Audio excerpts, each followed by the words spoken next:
Hey guys, so in this video, I'm going to go ahead and show you guys how to unblock people on Instagram. So it's very easy to do. Just follow the video to the end to actually find out how to do this. So what you're going to want to go ahead and do is make your way towards the profile section and click on the three horizontal lines on the top right corner of your screen. Now from here, you're going to want to go ahead and click on settings and then make your way towards the privacy section in settings.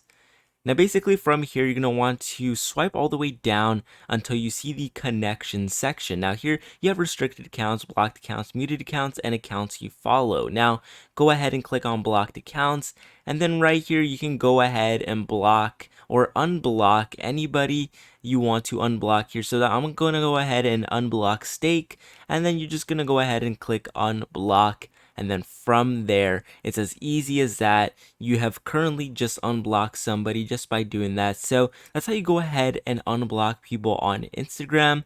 Hopefully you found this information helpful, guys. And with that being said, leave a like on the video, subscribe to the channel. I'll go ahead and see you guys for the next video.